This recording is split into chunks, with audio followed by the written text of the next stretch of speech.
bertemu lagi dengan Ibu Isti Indartanti. Kali ini Ibu akan berikan satu cerita yang sangat bagus buat kalian.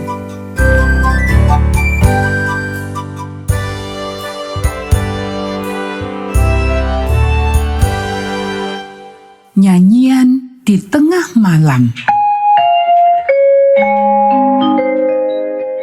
Ayat hafalan Kisah Para Rasul pasal 16 ayat 25. Tetapi kira-kira tengah malam, Paulus dan Silas berdoa dan menyanyikan puji-pujian kepada Allah.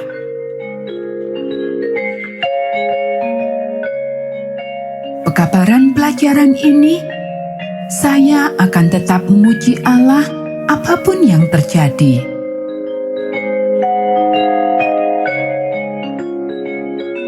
Pernahkah engkau dipersalahkan karena sesuatu yang tidak engkau buat?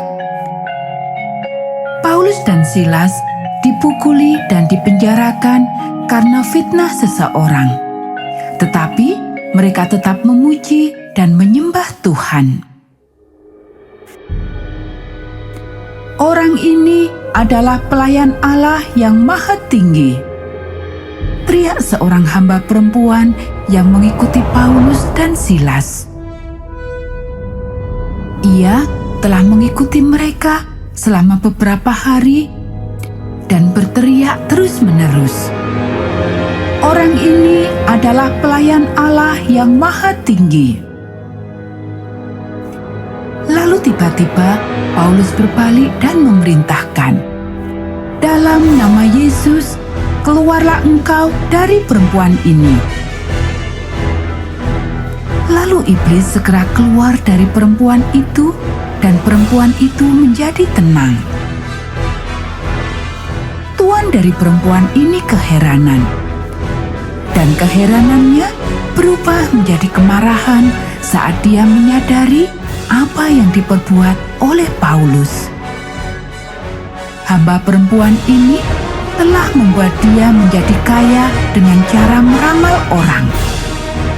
Sekarang roh iblis telah meninggalkannya. Ia tidak akan bisa lagi meramal. Ia tidak bisa lagi menghasilkan uang bagi dia. Maka dia menghasut orang banyak, dan mereka menangkap Paulus dan Silas, menyeretnya ke pasar untuk dihadapkan kepada para penguasa. Mereka menuduh Paulus dengan berkata, mereka adalah orang Yahudi. Mereka telah membuat keributan dan membangkitkan orang-orang untuk melawan kebiasaan bangsa Roma. Dan berkerumun orang yang marah mengelilingi mereka. Maka hakim memerintahkan untuk mencambuk Paulus dan Silas dan memasukkannya ke dalam penjara. Segera petugas penjara memasukkan mereka ke ruang bawah tanah. Kaki mereka dipasung dan dirantai, meninggalkan mereka dalam kegelapan. Di dalam sel itu sangat dingin dan lembab. Punggung mereka terluka berdarah. Pergelangan kaki mereka dipasung sehingga mereka tidak dapat bergerak.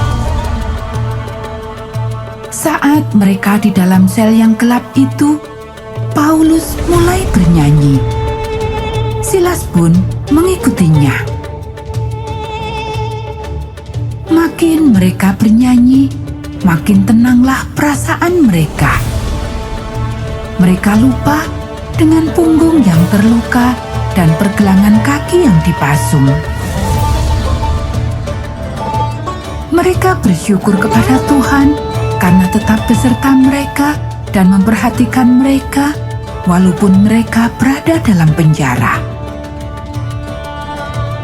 Para tahanan yang lain mendengar dan merasa takjub. Bagaimanakah orang ini bisa bernyanyi walaupun mereka sudah dipukuli dengan kejam? Sekitar tengah malam, gempa bumi terjadi, menggoyangkan penjara.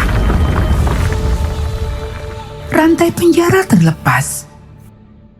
Pintu sel terbuka. Mereka bisa keluar dari sel penjara itu. Kepala penjara segera berlari keluar dari rumahnya. Ia melihat pintu penjara terbuka dan yakin seluruh tahanan telah melarikan diri. Lalu, ia mengeluarkan pedangnya untuk bunuh diri. Ia tahu akibatnya jika para tahanan kabur, yaitu kematian. Ia lebih baik menghabisi nyawanya sendiri. Paulus berteriak kepadanya dari dalam penjara, "Hentikan! Kami semua masih di sini." Kepala penjara menyuruh mengambil obor dan segera ia masuk ke dalam.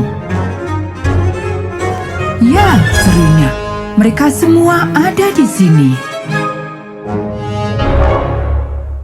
Kepala penjara itu membawa Paulus dan Silas ke rumahnya.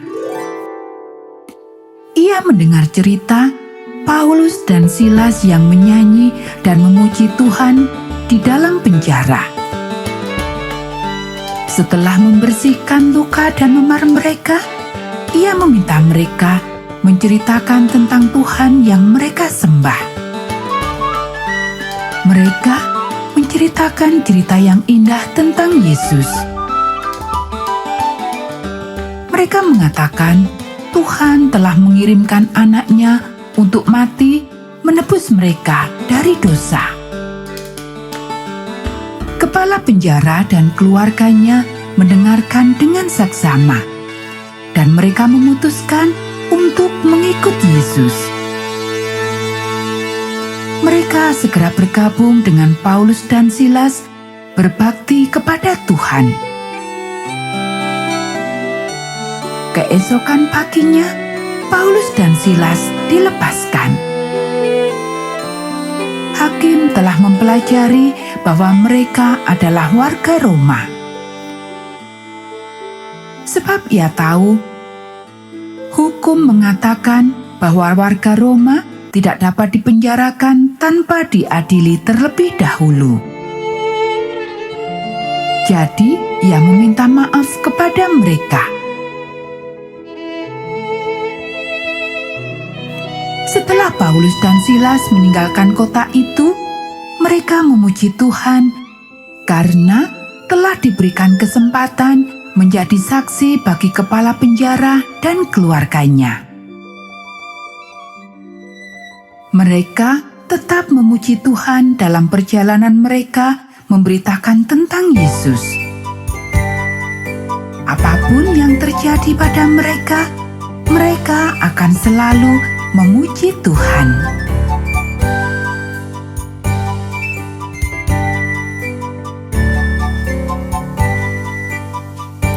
Nah anak-anak, demikian tadi cerita kita pada saat ini. Kita akan bertemu kembali pada cerita Alkitab yang selanjutnya.